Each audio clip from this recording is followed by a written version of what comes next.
All right, let's dive right into a question I see debated all the time online. Was Nepal before India? Now, it sounds like a simple question, but the answer really gets to the heart of what history is, what identity means, and even what a country truly is. So let's get into it. Yep, there it is. Was Nepal before India? And it feels like it should have a really straightforward answer, right? But trust me, the real story here is way more fascinating than a simple yes or no. Because, believe it or not, the answer is, well, it's both yes and no. And I know that sounds like a total cop-out, but hang in there with me.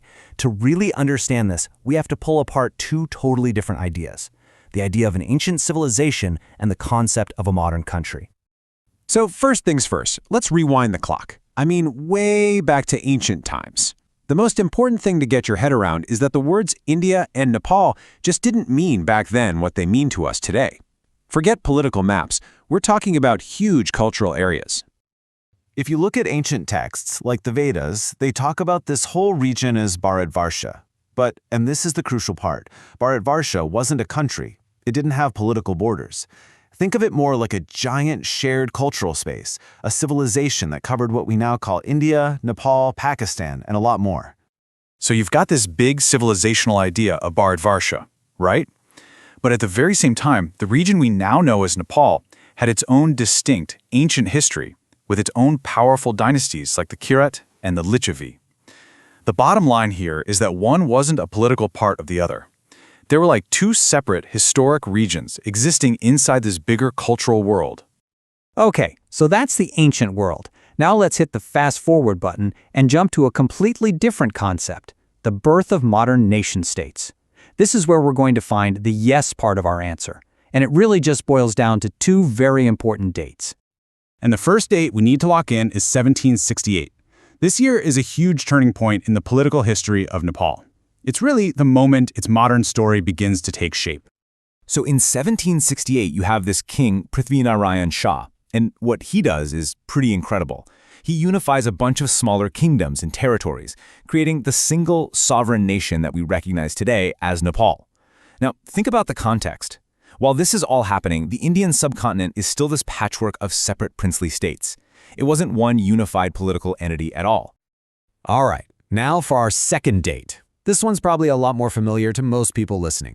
1947. Specifically, August 15th, 1947.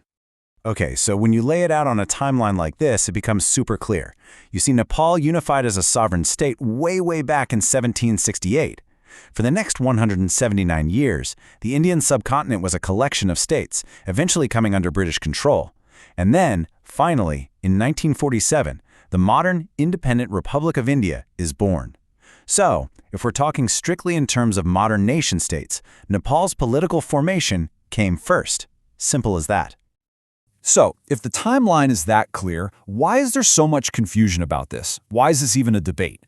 Well, let's untangle exactly where the common misunderstandings come from. And honestly, the confusion is totally understandable.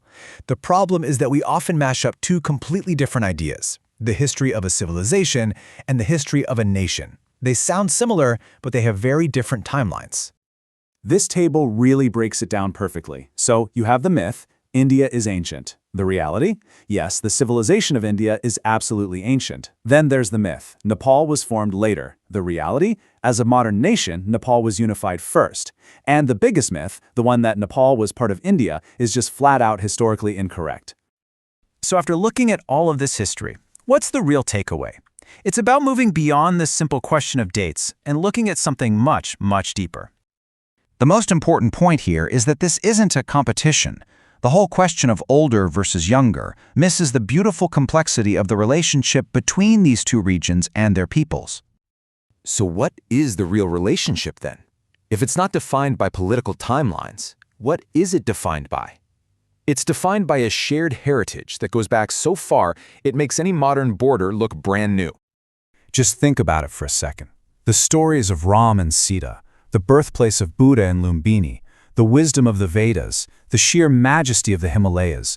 These things aren't owned by one country. They form a sacred, shared inheritance that connects millions of people across these lands. And this really captures the final thought perfectly.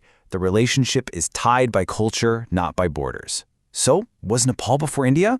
As a modern nation, yes.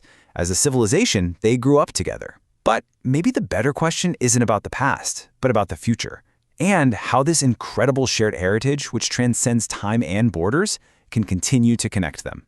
Thanks for watching.